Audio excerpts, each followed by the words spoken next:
வணக்கம் நண்பா. நிகழ்ச்சி மூலமாக உங்களை சந்திப்பதில் பெரும் மகிழ்ச்சி அடைகிறேன். வாழ்க்கையில வெற்றி பயன் நோக்கி பயணம் செய்து கொண்டிருக்கிறீர்கள். இந்த பயணங்கள் நல்ல முறையில் வெற்றி பெற என் அன்பின் வாழ்த்துக்கள். நீங்க நல்லா இருப்பீங்க. இப்ப இருக்கிறத விட 1000 மடங்கு அதிகமாகும்படி சேனைகளின் கர்த்தர் தாமே உங்களை ஆசீர்வதித்து உயர்த்துவாராக. அற்புதமான ஒரு காரியத்தை தொடங்கி செய்து கொண்டிருக்கிறீங்க. அதில் நல்லா கவனிச்சு பாருங்கள். 2 காரியத்தை இந்த காலவேளையில நான் உங்களோடு பேசுகிறேன். விசுவாசம், அவிவிசுவாசம்.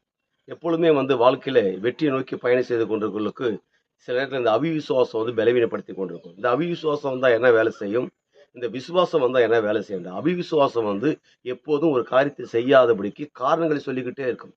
நீங்க நிறைய பேர் பாருங்க, இது எத்தனையோ வருஷம் பண்ணியிருப்பாங்க. இதை முடிச்சிங்களா கேட்டு பாருங்க. இல்லைங்க, அப்படியே ஸ்தம்பித்து இருக்கு. காரணம் ஏதாவது ஒரு காரணம் சொல்லிட்டே இருப்பாங்க. எப்போ பார்த்தாலும் ஏதாவது ஒரு காரணங்கள் சொல்லிக்கிட்டே அதை தள்ளி போட்டே இருப்பாங்க. அவங்களால செய்து முடிக்கவே முடியாது. ஏன்னா அவிவிசுவாசம் எந்த ஒரு மனிதனையும் வளர்ச்சி நேராக கொண்டு போகாது.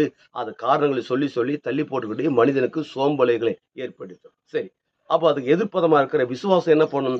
விசுவாசம் எந்த காரணமே சொல்லாது. அது உடனே செயல்ல இறங்கி நேரத்தை வீணாக்காதபடிக்கு அது செயல்ல இறங்கி செயல்கள் பண்ணிட்டு இருக்கும். வேலை செஞ்சுக்கிட்டே இருக்கும். விசுவாசம் ஒரு நாள் ஓய்ந்து இருக்காதுங்க. கிருபை மிக பிரமாதமான விதத்தில் நமக்கு அள்ளி கொடுத்திருக்கிறது.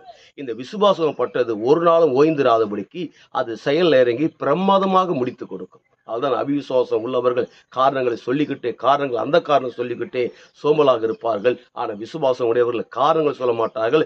அப்படியே காரணங்கள் இருந்தாலும் எதிர்த்து நின்று கொண்டு கர்த்தர் என் பட்சத்தில் இருக்கிறார், நான் எதற்கும் பயப்பட மாட்டேன், எதை குறித்து அஞ்ச மாட்டேன், களத்தில் நான் ஒரு கை பாத்திரன்னு சொல்லிட்டு அவங்க தைரியமாக நின்று இறங்கினவங்க தான் இன்னைக்கு நிறைய பேர் வெற்றி கொண்டாடுகிறார்கள், வெற்றி பவனி செல்கிறார்கள். நான் சொன்னேன், அதே போல் உங்கள் வாழ்க்கை அமைய வேண்டுமா? ஒரே ஒரு காரணம் தான் பாருங்க, விசுவாசம் நில்லுங்க. அவிசுவாசம் தூக்கி போடுங்க. அந்த விசுவாசம் உங்களை வேற லெவலில் கொண்டு நிற்க வைக்கும் பாருங்க.